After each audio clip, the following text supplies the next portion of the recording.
Well, good morning, Nan. How are you? I'm doing awesome. Happy December. Happy December. I got to tell you, these holidays and stuff like that. My question for you is, were you naughty or nice? Did Santa stop by and drop off anything for you? I feel like he dropped off a pile of bills. Get to pay for everyone else's Christmas presents. All right. So you want to hear my story? So first, I always like to share learnings, right? I learned earlier this month that I was working on a Sunday and I had my cup of coffee, big cup of coffee, like 16 ounces. And I decide that why not just tip over that 16 ounces of coffee on top of my laptop keyboard, right? Oh, that sounds good. I've never seen so much coffee on top of a laptop keyboard. And certainly the thing just shut down immediately. Like, oh, this is terrible, right? So, and of course, I'm not as good as you where I have everything kind of backed up the way I should. So, yep. The advice is, rice doesn't work, put it in rice. So you put it up upside down so that it's kind of like almost a tripod or kind of a tent looking thing. And then you let it dry out for 2 days and then you go to try to turn it on. And so, unfortunately, doesn't always work that way. It doesn't work out. Things just don't start back up. So Santa is got me a new laptop. Right. So, but my point of this whole thing is don't pour coffee on top of the keyboard of a laptop. But that would be the lesson learned. Right. So speaking of lessons learned, welcome to the Hire Yourself podcast. Nat and I are here every week talking about business and sharing all kinds of good information for people. And so today we've got a very special guest. Why don't we let our guest in? Welcome, Trent. How are you? I'm doing great. How are you guys? Very good. Trent, I know you're the Vice President of Franchisor Relations at FranChoice and a guru when it comes to franchising. And we're so excited to fit you in here in the last podcast of the year here in December. And so what I wanted to do is you get a chance, you got probably one of the best jobs in the whole world, right? You get to talk to different franchise companies and learn about emerging ones and basically ones that have been around for a long time. So you get to see the whole thing. And so what I wanted to do is pick your brain today. And I want to, for our listeners, to one, have you talk a little bit about what you've seen in regards to the last 9 months, this crazy COVID world we lived in. Then we'll talk a little bit about where you see us going, in the next year. And then we'll talk about the overall franchising industry, where you kind of see the strengths and where that's going. And then maybe we'll ask you a couple random questions just to have fun with you. So let's get rolling right away. And the first question is, tell me what you've seen. I mean, you're talking to franchisors every day. What have you seen in terms of the experience of the last, call it 9 months? Yeah, definitely, talking with not only the folks that we're working with, but franchisors across the country, the last 9 months, I almost say is like getting a 4-year degree in that 9-month period, because so many things have impacted their business and their ability to really shift and start to look and adapt to the new environment that we live in.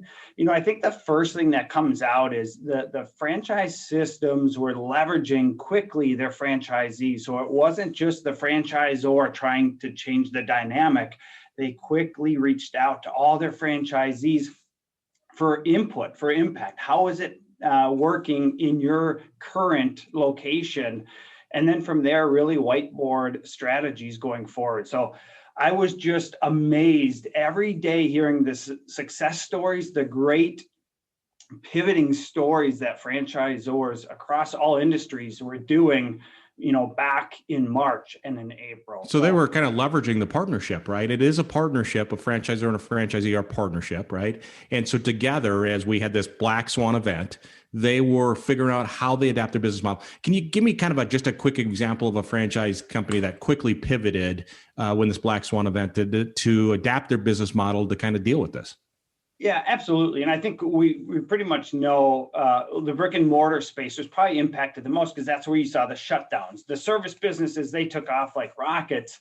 But so for one example, boutique fitness quickly turned on the jet boosters for their online streaming service. So typically you're going to a location to go work out, and these folks quickly pivoted and really enhanced the online experience for their end user. Oh, that's great. So, I mean, they were able to leverage all their resources to help franchisees continue to provide services to their members. So that's great. And I think even service companies, I've heard some stories about how they even adapted their business model. Do you have any examples there? How service-based businesses adapted their business model? Yeah, I think, for a few that come to mind are just the ability to work inside the constraints of the environment of COVID. So whether it's new safety measures that were quickly implemented or additional services that they quickly realized that consumers are looking. But I think for the most part, the service businesses were small pivots. There are a few that added new revenue streams, added new services. But overall, I think it was kind of in their toolbox that they were ready to go to market with. Yeah, I think, I think of the blinds company, right? Window treatment companies where they went and started doing virtual estimates, right? So almost like a Zoom time, what we come, show us the window, right? All right, do the measurements for us, show us the surroundings. Okay, what are you thinking? And they would, I mean, that's, it's amazing. So do you think, as we look at the last 9 months, and we'll talk a little bit about this idea of a franchisor, franchisee, that partnership, do you think that's a real competitive advantage over being a mom and pop, right? If I'm a mom and pop out there trying to make it through the last 9 months? Yeah, absolutely. I think just the dynamic, the experience of each franchisee brings to that franchisor, that is a big muscle for that operation. And not only that, I'll mention this too, across industries and even competitors inside the franchising world, we're sharing best practices, things I've never seen before at a high level, direct competitors sharing how they're operating, and then across industries, how are you handling discovery days, meet the team days, confirmation days. The whole world kind of got flipped upside down, and people came together inside the franchising space like I've never seen before, and really leverage that best practice sharing. It was great to see. Yeah, it's great that they, you can leverage other franchisees, right? So as you're dealing with issues, you get that whole group of other franchisees that you can draw upon. So great resources. All right, so it's a certainly, as you go through tough times, it's extra support, better chances of making it through. Give us some examples, as people went through the last 9 months, how they've added services, how they've actually taken COVID-19 and used it to generate more revenue. Yeah, let's just take in the service industry, right? All of a sudden, disinfecting and cleanliness became so important for those. And whether that's commercial cleaning or home cleaning, those folks were able to add a quick service of that disinfectant operation. And maybe it's somebody at high risk inside a residential house or living environment that they're able to come in maybe more frequently. But their ability to add that total disinfectant service just added to it. Same thing on the commercial side. There's a lot of folks that still had to go to work, but the safety and the cleanliness was so important. So adding that, call it disinfectant service to their portfolio was something that came on very strong and very early. Yeah, and I was surprised. So companies you wouldn't think would do that, like restoration companies quickly added where they would come in and disinfect facilities, for lack of better terms. And I wouldn't, you got the trucks and you got the crews, why not? And I wouldn't have thought of that. So that's pretty cool. So many different opportunities to generate revenue from all this stuff. So we've had kind of a crazy 9 months, and everybody's learning and working together just to get through this. And I think that's what we do. So, the next question is that I think COVID's going to be here for a little bit longer. Just a fair guess, right? The big vaccine, I don't think we're all going to have it here in 30 days. But the idea is, where do you see franchising going forward? So, kind of let's pick the next year. What do you see happening? Yeah, I'm excited for just about every industry. So even the service spaces, we know, COVID or viruses will be around a little bit longer. So that type of environment, I think those service businesses have really latched on to improve their business model, and going forward, I think they're going to be doing great. And in even the brick and mortar, I think the strong survive in this arena, that you go through such a big experience like that. Real estate, let's just take real estate, because I know that's kind of top of mind to a lot of folks in the brick and mortar space. Not only the concessions they were able to get for folks that have been franchisees, and with the work of franchisors, they kind of took care of that. But the deals that folks that are getting into real estate right now are just amazing. And I think when you sign up for something like that you're, really reducing your cost to get into a business, affects your bottom line long term, right? These are 5 or 10-year lease deals that you've significantly had great deal. And that's going to affect how you do business. All right. So let's break that down a little bit, right? So let's brick and mortar, right? So everybody's, a lot of these facilities are shut down or being shut down for periods of time. And so we're going to see real estate, it's loosening up, right? So vacancies and stuff like that. And landlords are motivated to fill these spaces again, right? It's their revenue opportunities. And so what I hear you saying is that we're starting to see that already, the opportunities, but you see that going forward, that they get more TI money, tenant improvement money to build out the facility or rent abatement. Is that kind of what you see? Absolutely. And just price per square foot. I think they're going to be getting deals, but definitely tenant improvement. And the franchise system brings safety and security to those landlords. And that's what they like, because they are really bringing in the full system, not just one franchisee. It's the full system. And you've got some great, national brands that are out there and folks that are growing very strong, financially backed. And that's the safety and security for the landlord. So they can give up, whether it's a price per square foot or help them out on that tenant improvement.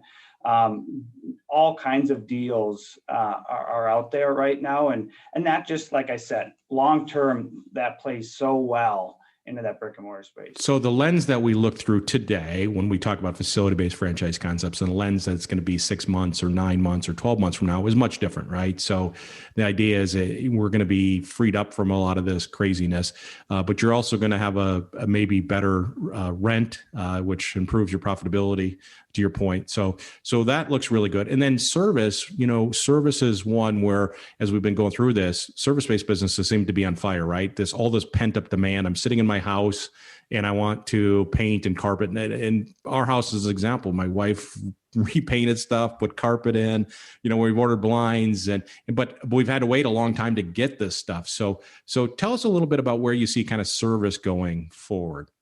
Yeah, I think for a lot of those franchisees that, quickly booked out the remainder of this year and have already started booking into next year, my wife has a few of those ideas, and we're trying to get stuff scheduled for in the next year, and folks are starting to schedule. So yeah, I think that continues. And I think just the household has looked at their home a little bit different, right? We've kind of all changed our lens that we view where we live and work, and that will continue. And I think only on the improvement side, right? So painting and carpeting might be, step one, and then you're adding blinds or you're adding additional storage space because you've just taken a storage room and made it into an office now. Yeah. So now you're looking to, kind of revamp a few of the others. Maybe it's the garage that's next you're going to improve, and then it's the yard, and there's franchise systems that touch all of that. Yeah, it's amazing. And so let's talk a little bit about that. So there's always people coming with new concepts, right? And maybe it's an industry where it could be something as simple as roofing, right? Roofing has been around forever, right? But they have a new spin on it. So tell us a little bit about how franchisors, they take industry and then they kind of come up with the new idea or how to do it better or provide better customer service. So tell us a little bit about what you see there. Yeah, I think the franchisors I'm talking to is they see a product or service that might be out there for a long time, and they're adding a few things, whether it's a technology, platform, a better foundation. But I think most importantly, they're bringing business ownership into your local market, right? And that's the telling part. That, let's take roofing. I think everybody views roofing, at least in the Midwest, as storm chasers, right? They're going to knock on your door after a hailstorm, and you got to decipher whether they're in Minnesota or elsewhere. And when you bring in a franchise system, there's a local owner that knows and operates inside, right, that local market. And that alone does so many advantages because they know the customer in their own neighborhood.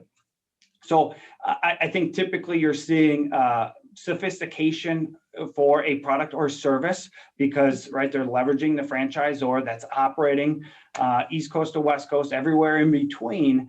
And you're bringing benefit when you do that. And sometimes it's a cost saving, sometimes it's a better product, sometimes it's a better service. And most cases, it's all of those when you bring in a franchise system to tackle whether it's roofing, whether it's painting, what have you. I think you just leverage the system overall for significant benefit. Yeah, they're doing some really cool things. And I like how they are leveraging technology. There are companies where they'll say, hey, we're a technology company. We just happen to be in whatever, painting from somewhere. And that's pretty cool. And I think that's right. And some of the stuff they're doing just in terms of being able to do estimates, right? Where you can take a picture from a satellite of a roof and you can do the estimate from a satellite picture, which is actually better than somebody going up on the roof and measuring it. And it's crazy, the stuff that we're seeing.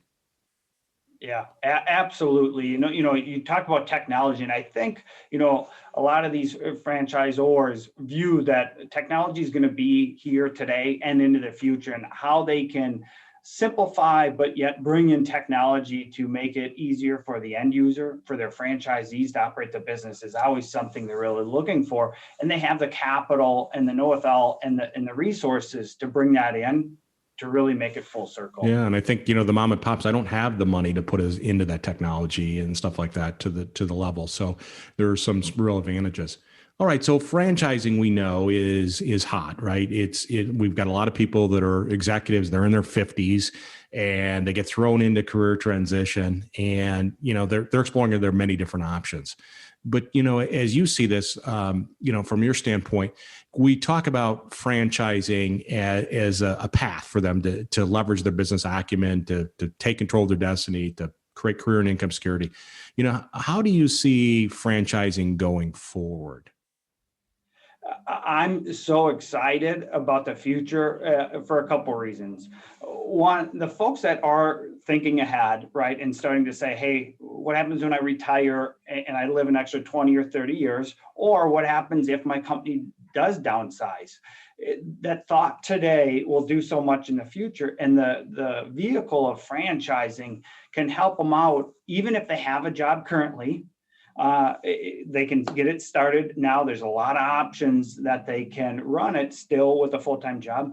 Or if they are out of job, they found themselves recently in the last 9 months, in the last 30 days, out of a job, there's options where they can plug in and be that full-time leader of a business opportunity. And I think the quality, the talent, the number of folks that are, call it 38 and older, that have had a tremendous corporate run or tremendous whatever they've done for the last 15, 20 years, they're going to bring all that knowledge, all that experience to a franchise system that will do so much for themselves. Okay. So I'm an executive. I had a great career. I've got good business acumen. I've got leadership skills, and I decide that I'm going to keep my corporate job and I'm going to start a franchise on the side. Now I still have to mind my business. I still have to watch it 15, 20 hours a week. Right. But the idea is I can kind of diversify my assets, my income, create that bridge to escape the corporate world. So I can do that kind of semi-absentee, for lack of better terms, or I can be involved in it full time. But when I talk about franchising, everybody thinks of, well, I don't want to be the guy in the subway making sandwiches. I don't want to be spraying mosquitoes, stuff like that. So when we talk about franchising, it's not about that, right? It's about building a business where you're working on the business, not in the business. Do you see that? Oh, absolutely. All day. I think the misconception, and a lot of people, see the handful of franchise systems that they pass going into work or driving throughout the day. And the fact is, call it 4,500 different franchise systems out there. There's something for everyone, if you want to call it that. And yes, there is, whether you want to start it to diversify, start it in preparation, start a business for the kids, or be in the business. there's options. Yeah. Well, I was raised in the world where job was security, right? You had a job that was income security. And I think in today's world now where people are on jobs for, 4 years, that's kind of the average time to what is it? 50% of 50 plus corporate executives get thrown into retirement before they're ready. I mean, it's a different world. And so if you're employed, there is no income security. I mean, today you could be gone tomorrow. And the idea is when you're a business owner, nobody can take that away from you, right? Nobody can walk in and say, you're downsized. You'll be the last person standing with your business. And I think that's so cool. Yeah, absolutely. And, sitting here a couple miles from Best Buy headquarters and Target, a lot of friends there. And I know there's some angst, right? Because of what we've just gone through, because of, let's just say, retail looks like in the future, there's a lot of people, kind of scratching their head.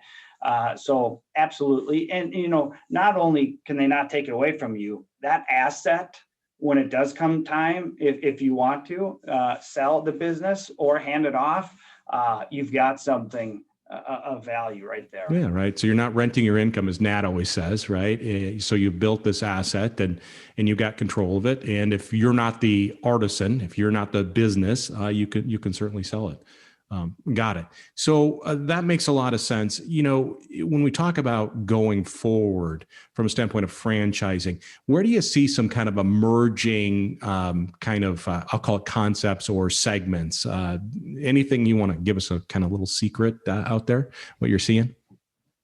Yeah, I think this pandemic has really put the spotlight on a couple. One is just the health and wellness category. So I think the fitness has been around for decades.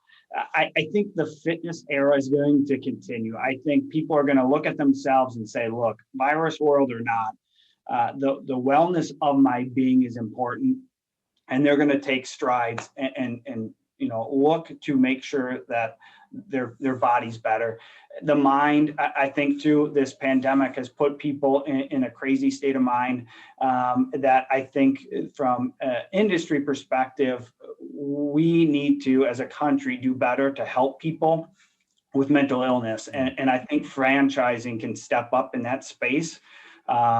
Because I say franchising is kind of like dog years in reverse. So what a corporate can do in 7 years, franchising can do in 1. So I think the ability to scale a mental illness solution or yeah, that's brilliant. I hadn't thought about that. I'm certainly the health and wellness. I mean, because when we go through tough times, whether it's a recession or a pandemic, people can only control stuff about them, right? I can control about how I feel about my body. I can feel, how I look and stuff like that. I can't control COVID. I can't control my job or anything else like that, but I can be in control of those things. And so I think this Medi Spa, where people there's some crazy treatments out there, right? This cryotherapy. Nat and I are going to go try it. So I think he's going to try to lock me in there and freeze me. But actually, I just watched a movie where that happened, where the somebody got stuck in one of those things and became a big ice cube, right? So, but anyway, so some cool stuff merging.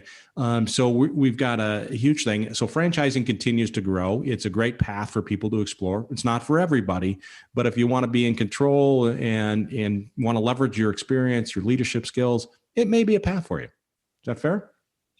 Fair to say, absolutely, 100%. All right. Well, it's always great to talk to an industry expert. At the end of a podcast, we always like to ask our guests some random questions. So my first question for you is, what's your favorite book? What book would you share with everybody? And it's one from this year, and I'm reading it for the second time because I just feel like I probably missed 25% of it. It's The Infinite Game from Simon Sinek. And just his perspective on business and competition and just viewing, I guess, life in a bigger picture. So many things kind of ring true through that book. Yeah, well, he's a great author. I've loved reading a couple of his books, so I'll pick that up. So that's perfect. All right. Second is we're now about ready to approach 2021. We're real close. So do you do any kind of goal setting? Plan for either business or personally? Do you do goal setting? I do more, a little bit on the personal side, and then the business side. Okay. And do you use any kind of, like I use Darren Hardy's Living Your Best Life Ever. That's one of the techniques I used, and SMART objectives, all that kind of stuff. Is there any kind of platform you use to set your objectives? A lot of scratch paper and Post-its. I get them on there, and then it's just trying to, remind myself constantly. So it's whether it's inside the car or on the back of the bathroom door. So when I'm getting ready, I'm staring at these things because it's just that constant reminder for myself. Yeah, that's absolutely. Nat and I talked a little bit about goal setting in a podcast, and we talked about decade goal setting, right? And I admitted I've not been good at that. Do you do decade goal setting? I don't. Probably something I should do. Yeah. But yeah, it's a big reach. And then I think just staying on top of it too. Well, I just think trying to think out 10 years, I'm going to be that much more bolder and, that much older. So it's hard from that point. Yeah. Well, Trent, it has been a pleasure having you on. You're industry expert, and we're so pleased that you could spend some time with us. So thank you for everything that you shared today. Well, great to be here, and always great to connect with you guys. Awesome. Thanks, Trent. Let's rock and roll. Thanks for listening to the Hire Yourself podcast. For more resources, check out our website at hireyourself.com. And remember to subscribe to this podcast to receive each episode. Please leave us a rating, and we'd love to hear your feedback or suggestions for topics.